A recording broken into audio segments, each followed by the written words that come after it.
आप मेरे हाथ में एक किताब देख रहे होंगे जिसका नाम है असीम। ये किताब नहीं उपन्यास है जिसको मैंने विस्तार पब्लिकेशन नई दिल्ली के सहयोग से विमोचित करवाया है।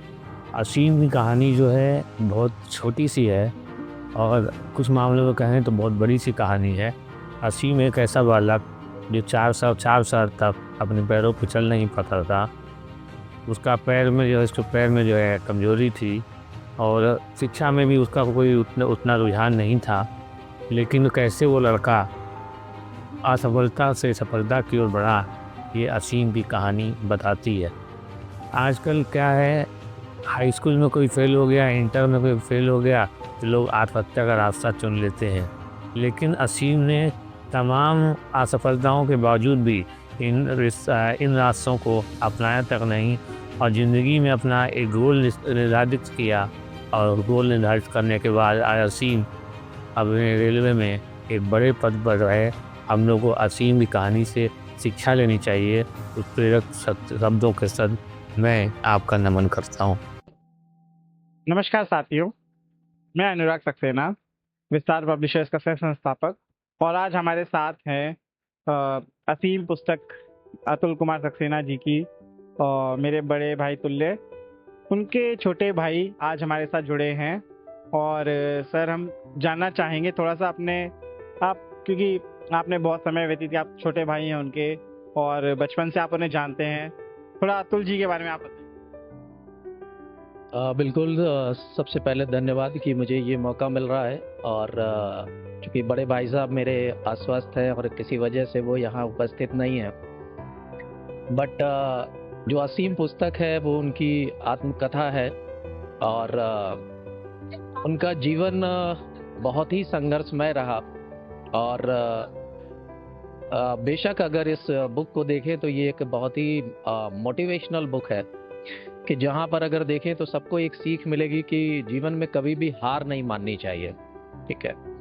और बीमारी से लेकर के जो पढ़ाई का मतलब था उस समय, तो कई बार एकेडमिक लाइफ में भी जो है वो असफल रहे, बट उसके बावजूद भी बहुत ही संघर्ष उन्होंने किया और 4 बार आईएएस का प्री और मेंस दोनों क्वालिफाई किया। बट क्योंकि ये संघर्ष की कहानी है तो आईएएस में 4 बार जो है वो इनका इंटरव्यू में नहीं हो पाया।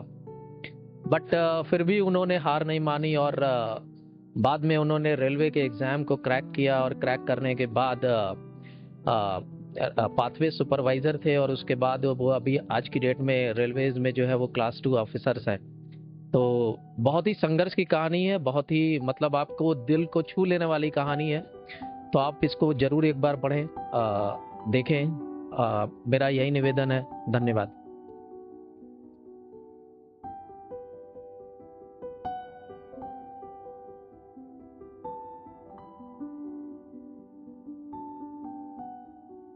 बात करते थे आपको पुस्तकें थी, कहानियाँ, जैसे कुछ अनुभव तो बात बताएं। हाँ बिल्कुल। और हम दोनों भाई लोग जो है वो लगभग साथ ही रहे, क्योंकि उम्र में बहुत ज़्यादा डिफरेंस नहीं था और 2 साल का डिफरेंस था।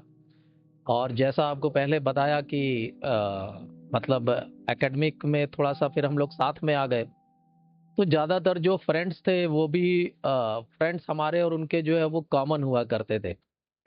तो बड़ा ही अच्छा समय वो रहा कि हमको समझ में नहीं आया कि बड़े भाई है या फ्रेंड है, क्योंकि उन्होंने भी हमेशा हमें फ्रेंड की तरीके से ट्रीट किया। और रिगार्ड मैं उतना ही करता हूँ और हमेशा हम लोग साथ में क्रिकेट खेले और सारे काम जो है वो साथ में किए। और गार्जियनशिप भी अच्छी मिली और मॉनिटरिंग भी अच्छी रही। और उसके साथ साथ उस समय से ले करके अभी तक मतलब मैंने अपनी लाइफ में ऐसा नहीं देखा कि किसी बंदे का कमांड फिजिक्स, केमिस्ट्री और मैथमेटिक्स तीनों पे सेम हो। ठीक है। तो आज के टाइम में भी क्या है कि उनका जो ब्रेन है वो अनपैरेलल, अनमैचेबल कि करेक्ट, बिल्कुल। और बहुत कम समय से उन्होंने स्टार्ट कर दिया था। कॉन्सेप्चुअल जो क्लैरिटी थी वो बहुत अच्छी थी। तो आज भी क्या है कि अगर मुझे कहीं प्रॉब्लम होती है तो मैं उन्हीं से सजेशन लेता हूँ कि वही मुझे गाइड करते हैं कि ये करने की ज़रूरत है। इवन अपनी उनकी बेटी अभी जो है वो पुणे में बीटेक कर रही है, तो उनकी बेटी को बनाने में पूरा हाथ उन्हीं का है। जैसा मैंने पहले बताया कि फिजिक्स, केमिस्ट्री और मैथमेटिक्स तीनों में उनका जो है वो बहुत अच्छा कंट्रोल है। तो बहुत ही संघर्ष की कहानी है। और अगर देखें तो बचपन में बहुत बीमार भी रहे, इवन चल नहीं पाते थे, चलने में दिक्कत आती थी, लेकिन उसके बावजूद जो है वो मदर उनको लेकर के जाती थी और डेली का ट्रीटमेंट चलता था। अपने पैरों पे चलना शुरू किए। एकेडमिक लाइफ में जो है वो चैलेंजेस और पर्सनल लाइफ में चैलेंजेस, बट उसके बावजूद भी करेक्ट। तो कई चीज़ें, कई फैक्टर्स थे, बट मैसेज यही है सबके लिए, मेरे लिए भी था कि संघर्ष बड़ी लाइफ होती है, बट संघर्ष अंत नहीं है। अंत जो है वो सफलता। तो आप संघर्ष करते रहिए, आप सफल जो है वो जरूर होंगे एक दिन।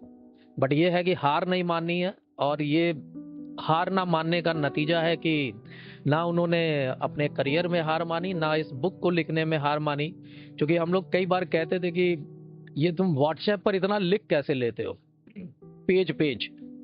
ठीक है, तो हम लोग तो जो है वो थोड़ा सा मैसेजेस लिखते हैं तो उसके बाद लगता है कि अच्छा अब आंख से पानी आ जाएगा, और पेशेंस जो है वो लूज कर देते हैं। बट उनका ये था कि 10-10 पन्ने जो है वो व्हाट्सएप पर लिख करके जो है वो हमको भेजते थे कि मतलब ये देखो और इसका प्रिंट निकल सकता है क्या। तो हम यही सवाल करते थे कि ये 10 पेज तुम लिख कैसे लेते हो और कब तुम्हें टाइम मिलता है लिखने का। तो अगर आपका करियर पे फोकस है तो आप टाइम निकाल लोगे। ठीक है, और चैलेंजेस सबकी लाइफ में आते हैं, बट चैलेंजेस से आप कैसे आउटकम करते हो, that is very important I think. मैं तो जानता हूँ आपके पिताजी इतना पढ़ा है, मैं सब जानता हूँ। आपकी माता जी, मतलब आप बताएं उनके बारे में। करेक्ट। मेरे फादर जो है वो बहुत ही मतलब अच्छे, बहुत सपोर्टिव, बहुत ही मतलब सोशल वर्कर आप कह सकते हैं। तो उनका ये था कि ठीक है, बच्चे पढ़ रहे हैं, अपना मेहनत कर रहे हैं, आउटपुट क्या होगा दैट डजंट मैटर। तो बहुत अच्छा लगता था। और कई बार ऐसा होता था कि अगर नंबर कम आते थे तो फादर मेरे जो है वो 100 रुपए देते थे कि जाओ फिल्म देख करके आओ, पिक्चर देख करके आओ। उस समय पास होने पे भले मिले चाहे ना मिले, हाँ, या बिल्कुल। तो फादर जो है वो पैसा दिया करते थे, बोलते थे कि अच्छा ठीक है कोई बात नहीं, फेल हो गए और जिंदगी थोड़े ना खत्म हो गई है। तो शायद आज वही मोटिवेशन है। और जब भी प्लग कर जाते थे तो फादर पैसे देते थे कि बेटा पिक्चर देख करके आओ, ठीक है, और जाओ नेक्स्ट ईयर फिर आएगा, फिर अपीयर होना। तो फिर वो जो उस समय की जो वो अपब्रिंगिंग है ना, उस समय की जो पालन पोषण है, वो कहीं ना कहीं हम लोगों को मजबूत बनाए रखा है। तो ये सारी चीजें। बाकी माता जी थोड़ा सा स्ट्रिक्ट थी, नो डाउट। और हम लोग कहते भी हैं कि बच्चों को बनाने में एक का स्ट्रिक्ट होना थोड़ा सा जरूरी होता है। तो एक टाइम था कि हम लोग क्रिकेट के बहुत शौकीन थे। और क्रिकेट में ये होता था कि बैट बॉल अगर लेकर के मॉर्निंग में 6 बजे निकले तो फिर दर्शन जो है वो सीधे सूरज डूबने के बाद होते थे, उसके पहले नहीं होते थे। तो माता जी थोड़ी सी स्ट्रिक्ट थी और थोड़ा सा डांट भी खाते थे। और उस समय के जो खेल हुआ करते थे, अभी तो मोबाइल ही सारा खेल हो गया है मोबाइल में। तो बट उस समय क्या था कि सब कुछ चलते थे, पतंगबाजी भी होती थी और टॉप भी आते थे जो लट्टू हम लोग कहते हैं, वो भी नचाते थे, गोली भी खेलते थे, कंचे खेलते थे। तो एक इंसिडेंट जरूर बताना चाहेंगे कि मतलब जब हम लोग कंचे खेल रहे थे और खेल करके घर लौटे तो माता जी बहुत फायर थी और बहुत उन्होंने मतलब डांटा। तो फादर आए बीच में और कहने लगे यार कंचे खेल रहे थे ना, चोरी थोड़े ना कर रहे थे, खेलने दो, खेलने की चीज है, बनी है। ठीक है, तो वो सारी चीजें मतलब ठीक है, मदर का बहुत सपोर्ट रहा सारी चीजों में। मदर ने भी हमेशा सपोर्ट किया, कहीं से कोई ऐसा। करेक्ट। तो father is not with us now. And last time 2020 में ड्यूरिंग कोविड जो है वो उनकी डेथ हो गई थी। एंड फादर मेरे इनका नाम श्री सुभाष चंद्र सक्सेना था। ठीक है, नहीं नहीं सर, पहुंच गए थे। मैं आपको बताऊं, मैं भी वो बता रहा हूँ इंसिडेंट आपको। तो फादर की डेथ हो गई। मैं I am coming to that point. Father का ये था कि फादर की डेथ हुई और उस समय जो है वो पूरी तरीके से लॉकडाउन था, जो फर्स्ट टाइम लॉकडाउन लगा था। तो मैंने इंटीमेट किया भैया को कि ऐसा ऐसा हो गया है, क्योंकि भैया उस समय जो है वो खंडवा में थे। तो हमने कहा देखो लॉकडाउन लगा हुआ है, अगर नहीं आ पा रहे हो तो मैं जो है वो कर देता हूँ क्रिमेशन। तो भैया कहने लगे कि मुझे अगर नरेंद्र मोदी साहब से भी जो है वो परमिशन लेनी होगी तो भी मैं लूँगा, लेकिन मैं आऊँगा, ठीक है। तो वो जो है वहाँ 4 व्हीलर उन्होंने हायर की, वहाँ के डीएम साहब से जो है वो परमिशन लिया और ले करके क्रिमेशन से पहले वो गोरखपुर पहुँच गए थे। तो सेम डे वो निकले। उन्होंने कहा कि ये जो है वो मैं मिस नहीं करूँगा, मुझे देखना है, मैं आऊँगा।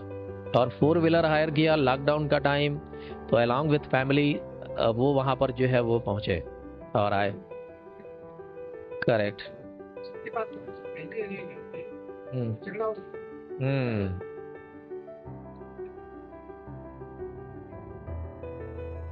यस, प्रधानमंत्री साहब से क्यों ना लेना हो, नहीं है। करेक्ट।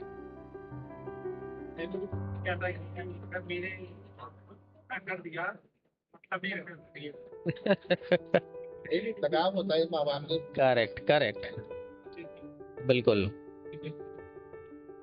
तो लाइफ में मतलब कभी हार नहीं मानी, मैंने ये नहीं देखा कुछ भी रहा। और बहुत सी ऐसे इंसिडेंट्स हैं जिसका जिक्र जो है वो इस बुक में है, जो आपको हमेशा मोटिवेट करेगा कि क्या है। करेक्ट। और बहुत सारी चीज़ें हैं उनके लाइफ की, और आई थिंक कि अगर एक मूवी बनेगी तो एक बहुत ही बेहतरीन मूवी बनेगी। और भी पर्सनल चीज़ें हैं जो उन्होंने उसमें शेयर कर रखी हैं। दोस्तों, आज के इस पॉडकास्ट में हम आदरणीय अतुल सर की पुस्तक असीम के बारे में जान रहे थे। दुर्भाग्यवश अतुल सर आज अस्वस्थ हैं, इसलिए उनकी ओर से उनके छोटे भाई विनय जी हमारे साथ जुड़े और उन्होंने अतुल सर के विचार हम तक पहुंचाए। अतुल सर के शीघ्र स्वस्थ होने की कामना करते हैं। अगर आप असीम पुस्तक पढ़ना चाहते हैं तो खरीदने का लिंक वीडियो के डिस्क्रिप्शन में दिया गया है। धन्यवाद।